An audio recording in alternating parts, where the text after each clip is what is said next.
Dámy a pánové, jak jistě víte, vyzkouším vás. Čím jsem kurva vyučenej? Nejsem vyučenej prcač, kundibát, ani svalouš. Jsem sice možná svalový inženýr, ale čím jsem vyučenej, prosím vás? Čím jsem vyučenej? Víte to? Správně, jsem vyučenej kuchař. Myslíte, že umím vařit? Ne, správně, neumím. Proč? Protože. Ptáš se? Protože jsem pičus.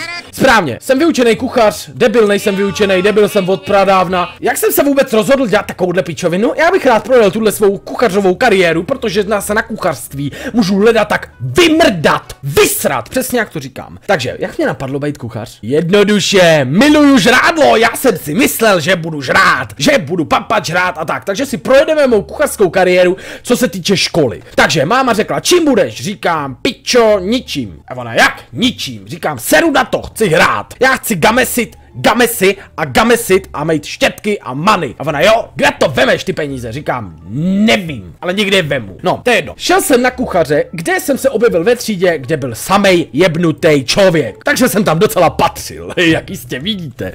A ta třída byla strašně zaprděná, jako kdyby tam předtím srala i nějaký Putin, ty vole, nebo kdo ví ještě. Bylo to starý asi 500 000 století a vole, ta židla, na který jsem si sedl, tak byla ze železa, takže díky bohu, akorát byla potřená nějakým kokainem, protože tam předtím fetoval nějaký hippisák. Přišla do dveří paní Čelka, kterou jsem viděl poprvé. Nevěděl jsem, co to znamená paní Mistrová. Jestli nevíte, co to je paní Mistrová, tak paní Mistrová je Mařka, která ti kurva říká, co máš dělat a ty to kurva fakt nerad posloucháš. Takže jo, to jsem přesně já. Učiliště, kde paní Mistrová je šéfka a ty ju máš úplně uprdele. To je přesně to, co je paní Mistrová. V opiči. Přišla tam hoší, otevřela dveře, přišla, mrdla na stůl nějaký papíry a dobrý den, já jsem vaše Mistrová. A já jsem si hlavě řekl, dobrý den, já jsem kurva Karl a mám to tady úplně v piči. Přesně takhle jsem tam seděl.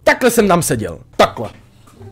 Už se dokecala, pičo. Takže takhle jsem tam seděl. Ale ona přišla, podívala se na mě. Hnedka na mě, hned na mě zoom, fokus, takhle mě vole zoomla. A řekla, tebe si budu pamatovat. A já říkám, co to do mě valíte do prdele, jak si mě budete pamatovat, jsem něco udělal. A ona, ne, nic neudělal jsi. Ale já si takovýhle týpky pamatuju. Říkám, jaký týpky, já nejsem týpek. A ona, no vidíš, pojď si sednout hnedka dopředu. Říkám, co jak dopředu, já tady chci sedět, já jsem nic neudělal. Pejno, já vím, hned mě viděla, bez tak nemá ráda špekouny. Kuchařka zasraná, se bojí, že jí vyžerou celou kuchyň. Hnedka se bála, protože vole věděla, že pokud mě nechá bez dozoru, zežeru všechno, co na té škole je, všechno, kdo tam bude kdo vařit, vyklidím. Všechny ledničky budou vyklizený jako pičo, kdyby to uklízel Mr. Proper. A ona se na mě podívala, posaďte se blíž. Tak, buďte připraveni za týden a já říkám, tak teď přijde a řekne nám, takže půjdete vařit tady do nějaký cvičný kuchyně, uděláte mi chleba ve vajíčku,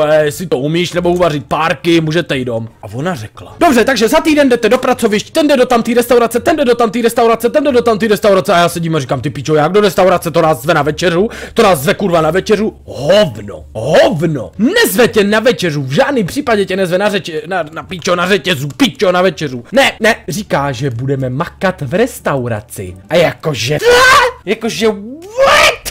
Umím uvařit párek, nevohnu se ani, abych si ostříhal nechty u noh, stříhám je máma a já mám jít do restaurace makat. Když jediný, co umím, je vysát obyvák a potom už nemůžu 3 dny nic dělat, protože jsem zedřený jak kurevský rolník. A na mě se podívala a Karle, ne, ty do restaurace nebudeš, tebe si nechám tady ve škole. Říkám, jo, tak to je dobrý. Říkám, no tak to je super. Hoši, říkám, no to čuráci, to takhle hnedka fakoval všechny. Říkám, vole, takhle jsem se cítil já, vole. Všichni šli do restaurací. A já se svým kámošem, který asi vypadal taky moc gangster, tak já jsem nemusel. A všichni museli. A všichni se na mě dívali, já jsem seděl v lavici a... Vyhulte mi hůl, já jsem ve škole, pičo! Jenomže to jsem nevěděl, co to bude, kurva. Já jsem myslel, že budu vařit nějakou palačinku, ale dopadlo to bohužel trošku hůř. Takže řekla, nakupte si tady ty potřeby a za 2 dny nástup do kuchyně. A teď já, co? Nakupte si tohle.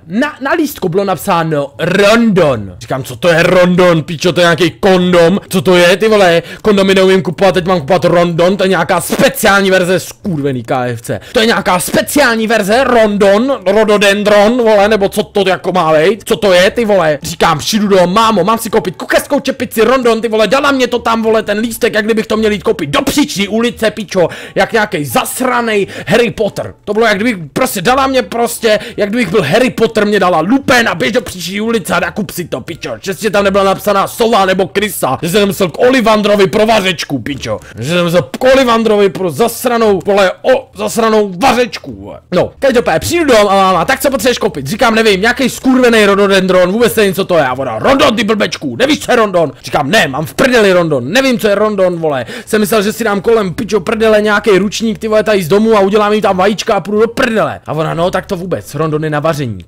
kuchařský oblek. Říkám, aha. Říkám, a kde to na mě koupíme? A ona, no, tak to nevím. To byl první problém, kde to na mě koupíte? Myslíš, že to ušijou někde, ty vole, možná v Indii z 6 koberců, ty vole, nebo já nevím, budou muset spojit 8 rondonů do piči. No, každopádně, šli jsme do pracovních oděvů. Hehe, jasný, tlusťok do pracovních oděvů. Nebyl jsem tam ani na exkurzi. Pracovní oděvy, tlusťoši se jasně chystají, mrdám tady slepice, hrajou Contra se slepicema. Pracovní oděvy, myslíte, byli jste někdy v pracovních oděvech? Ne, já jsem nikdy nepracoval. Můj pracovní oděv byly trenky, ale zla mi koula, když jsem vysával v obyváku. No, každopádně přijdeme tam a krásná paní ve dveřích otevřela, byla samozřejmě velice vstřícná, protože chtěla prachy, děvka, a řekla mi: dobrý den, vítejte v pracovních oděvech. A já si říkám v hlavě, ty pičo, co je? Ty vole, tady to je větší luxus, než kdybych si šel pro kvádro. A paní, tak co potřebujete tady pro synáčka? To bude řezník. Říkám, jo, pičo, jsem řezník, abych tě tady nevykuchal, krávo. Ne, řekl jsem, já jsem kuchař, paní, víte, já jsem kuchař. Jo, kuchař, no tomu sluší, tomu kuchařovi.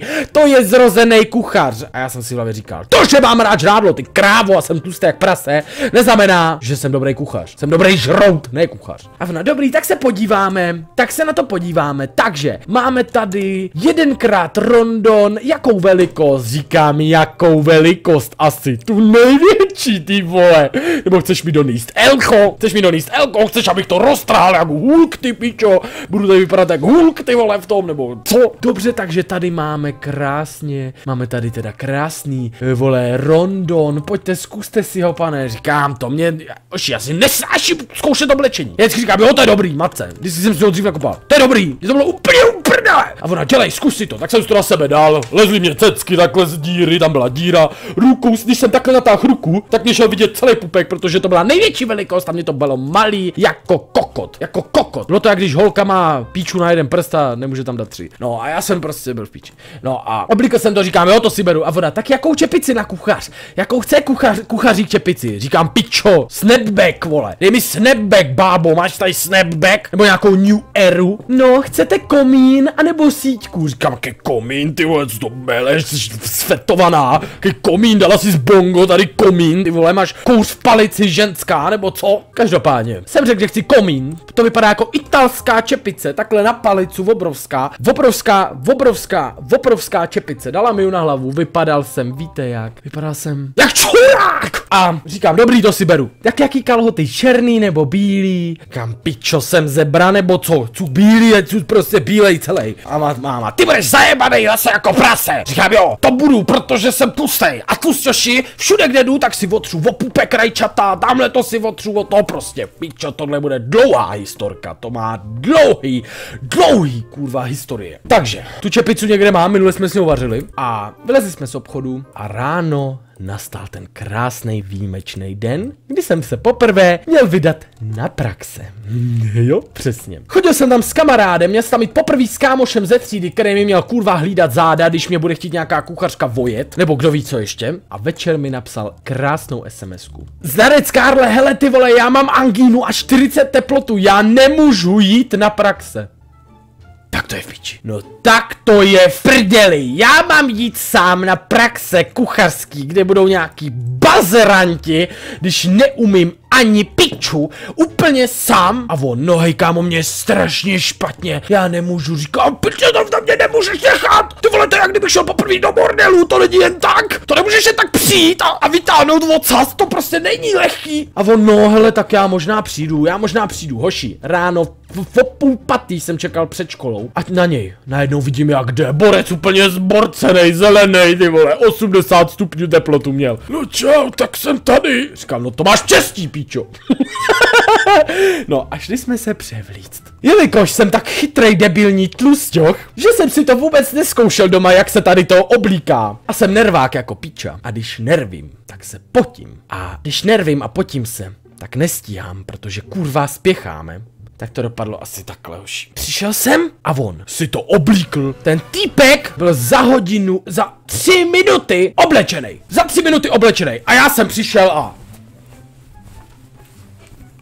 Kurva, to patří do piče! Tak jsem si to takhle dal a teď jsem viděl, že u toho jsou nějaký knoflíčky. Říkám, kurva, tak jsem piča nebo co, tak jsem to tam našukal, ty konfličky do těch dírek, že se zapnu. Celý si to pozapínám. Chcalo ze mě, jak kdyby mě pochcal zlatý dešť. Úplně zechcanej, mokrej, na zádech už se mi tvaroval šulin, protože když jsem spocenej, tak se mi na zádech tvaruje čurák. No, takže takhle jsem si to pozapínal. Šťastný, že jsem to dokázal. Otočím se na toho kámoša a on na mě. Ty vole, Karle, ty debile, teď máš všechny ty knoflíky naopak. To má být tím kulatým nahoru, ty vole, takhle ti to nebude držet. A teď já. Tak to seru! Tak na to se můžu vysrat, hoši. Hodinu jsem se oblíkal a on mi řekne, že je to naopak. Díky a dík, ty vole. Dík, to jsem mi nemohl říct dřív, jak se to dělá. Takže jsem se uklidnil a oblíkl jsem se. Šel jsem úplně mokrej do té kuchyně. Co je důležitý u vaření? Právě hygiena. Až na to, že moje hygiena byla taková, že jsem se nahnul nad polívku a bylo jí o půlku víc. Z mýho potu, pičo. No, přijdu tam poprvé a krásný, nádherný paní kuchařky, 80letý. No čau kluci, vítejte, takže oblečte se a běžte přebírat fazole. Cože? Co jsem nějaká popelka, pičo? Co jsem nějaká popelka, ty vole, já bych tady přebíral fazole, si zavolejte holuby, ty vole. Jsem holub nebo co? Mám tady přebírat fazole? Co? Jako what? Jako já jdu na střední školu, abych se něco přiučil a já mám kurva přebírat fazole. Co jsem nějaký popelář, ty vole. No tak jsem se uklidnil, stojím u těch vole zasraných fazolí. Nejvíc, úplně nejnáročnější práce, přebírat fazole. Když najdeš nějakou špatnou, vyhodíš ju. Já jsem byl spocený jak čurák. Já jsem byl vyřízený. Po 10 minutách tam škudlení, jelikož jsem zvyklý hledat malý věci vždycky na hajzlu, tak jako šlo mi to, ale po 5 minutách vyřízený. Přišla za mnou paní mistrová, to už jsem tady říkal, paní šéfka kuchyně. Přišla za mnou a řekla mi: no Karle, hele, prosím tě, tak ty půjdeš na černý nádobí. Cože? Půjdeš na černý nádobí. Říkám, jak černý, tady je jenom jeden černý hrnec, to mám umýt jenom ten jeden černý hrnec, ty vole, nebo co? A ona: ne, Karle, černý nádobí jsou hrnce, plechy a to největší, co může být. A já si říkám: aha, takže tu největší mrtkovinu dáte zase tlusťochovi, zasraný tlustosti, rasisti tlusťochů. Jenomže tam byla vana jako píča, tam byla obrovská vana, do který jako místo umyvadla, tam byla obrovská vana, do který napustíš vodu a tam umýváš nádobí. Mě vůbec nenapadlo, ani ve snu mě nenapadlo, že do té vany máš napustit třeba takhle vody a v tom to umývat. Hovno, já jsem tak life, vole, já jsem šéf, pustil jsem naplno, úplně naplno, celý umyvadlo a napustil jsem tak 100 litrovou vanu, úplně plnou. A dal jsem tak 6 kilo jaru. Normálně by si tam mohl dát rande s tvou přítelkyní a válet se tam s vínem. Úplně jsem to zalil, úplně. 100 litrů vody jsem tam načepoval. Na 5 hrnců. Chápeš to? A najednou přišla ta mistrová. Prosím tě, Karle, co to děláš? Říkám, myvá nádobí, ne? Jak jste chtěla, tak jako jsem idiot, nevím, jak se myvá nádobí. A ona na mě: tak seš normální. No to bychom se za chvíli nedoplatili, ty vole. To musíš trošku vody. Ne, že si napustíš celou tu vanu. Říkám, jsem chtěla, aby to bylo čistý, ne? No tak se nebudu tady. A hned jsem začal hádat, já jsem byl hádavý jak piča. Říkám, pičo, nebudu se tady vyjebávat nějaký malý vodě, když je ty hrnce od hovena. Uklidni se, Karle, uklidni se. Já se nebudu uklidňovat. Řekl, tak to umyju, a když to udělám, tak mě zmrdáte, tak já se na to můžu vysrát do piče. A ona: takhle nemluv, nebo to řeknu paní mistrový. Říkám, co si řekněte, komu chcete, napište třeba na Facebooku, ale mě vůbec nezajímá. Jako já řekla se, to umyju, tak to umyvám, nebudete pičovat, že si napustím moc vody. Si tady máte pouštět vodu z řeky, pičo. Když vám to vadí, ty vole, nebo to mám nachcat do toho, to vole líp rozpustí tu špínu, ne? No, každopádně dobrý, pohodě, nějak jsem to zandal. Teď začaly obědy a začalo se to tam nějak zesypávat. Mně vůbec nedošlo, že jsem v kuchyni, kam půjde celá moje nová škola na oběd.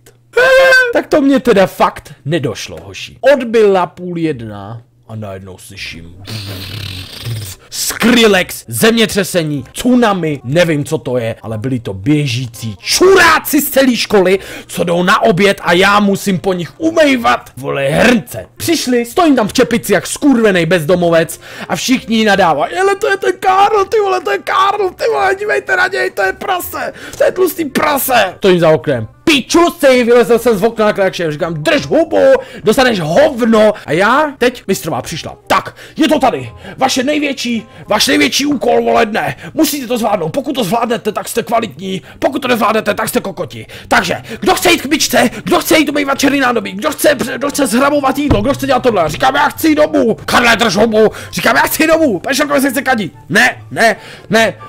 Karle, na co půjdeš? Říkám, já nevím, prej budeš vyndávat z myčky, říkám klidně, pičky, z pičky budu vyndávat klidně, běž k myčce, Karle, pičo, svištělo to, byl jsem spocej, chcalo to ze mě, říkám, kurva, co se to tady děje, pičo, to je jak na Václaváku, tak jsem šel takhle hoší vedle myčky a najednou stojím a říkám, a co mám dělat? A ona, dáš tu myčku dolů, ono to umije a pak to vyndáváš, tak to musíš dávat, vidličku, nože, pičo, tohle. Říkám, aha, fronty, 500 lidí tam bylo prostě v té jídelně. A já jsem to udělal tak, že jsem prostě, zajebal jsem tu myčku, chill, nespěchám, dal jsem tu myčku, vyjel jsem si to ven, že si šáhnu na ten příbor, šáhl jsem na nůž, říkám, pičo to pálí jak hajzl, pálilo to jak piča, říkám, si počkám, až to vystydne, čekám tam 5 minut, všichni na mě nadávají, Karle, dělej tam úplně hromady toho, já říkám, pičo, mě pálí ruce, se nespálím, co se piče, nebo co, tak jako, to je bezpečný, ty vole fronty kvůli mě a já tam stojím a čekám, až mi vychladnou příbory, až je budu moc uklidit. Říkám, mě pálej ruce jako piča. Mě pálej ruce, já se prostě nespálím. A najednou přiběhla mistrová. Co se to tady děje? Co to tady máte za hromady talířů a všeho? Říkám, Penčelko, mě to pálí. A ono jak pálí? Říkám, to pálí jak piča, já si nerozpálím ruce, co jsem nějaký Iron Man, ty vole, to tady nebudu uklízet, ty vole. A ono, prosím tě, kdo to pálí, nesmí do lesa. Říkám, co to je za nesmysl, ty vole, co to melete, koho to pálí, nesmí do lesa, co to melete, jako abych ho nezapálil, melete hovna, koho to pálí, nesmíš do lesa, ty vole, mě pálej ruce, z prdele. A ona, dívej, musíš takhle, hoši, vzala to, takhle to namrdla, říkám, pičo, co jste nějaký hacker, ne? A ona, dělej, zkus to takhle, Karle. Co jsem to zkusil, pičo, nešlo mě to, spálený pracky, mám se pokcal, ještě z toho, jak to pálilo do těch prstů, jak jsem chtěl chcát, jak piča, fakt neuvěřitelně zbuzové. Hrozný, hrůza a děs, ty vole, na piču. No, konec. A přišla učitelka. Tak jste to docela zvládli, říkám, nedívej se na mě, pičo, nedívej se na mě. Ale Karle teda, kam ježiš, a co je zase? Tady no Karle, to co ty jsi předvedl? Říkám, tak pojďte pičo na Counter Strike, vám předvedu, jak vám to půjde, vole. Pustím aimbota, rozstřílím vás, víte, hovno. No, šel jsem dom, máma, tak co na praxích? Zvracím, mámo, zvracím. První den praxi, já jsem byl vyřízený, já jsem mohl jet do piče.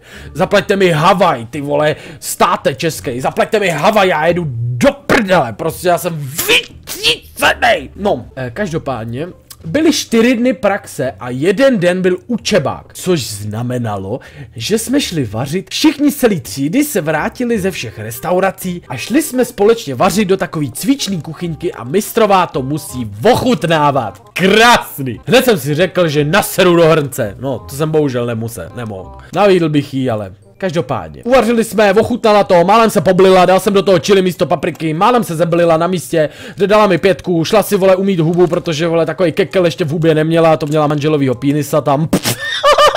No a pak nadešla chvíle, kdy se rozdělovaly práce. Někdo vytře podlahu, někdo uklidí to a řekla, Karle, budeš vytírat. Protože asi vyřná, tak vytřu prdel. Jsem byl drzej, to bylo období, kdy jsem byl strašně drzej a strašně jsem nadával. Říkám, já nebudu vytírat. A byl tam kámoš ve třídě, který byl, řekněme, velice ochotnej. Tak jsem vytáhl 100 a říkám, hej brácho, tohle je 200, vytáhl jsem 100, hej brácho, hele, prosím tě, nevytřeš to za mě? A on, jako za 100.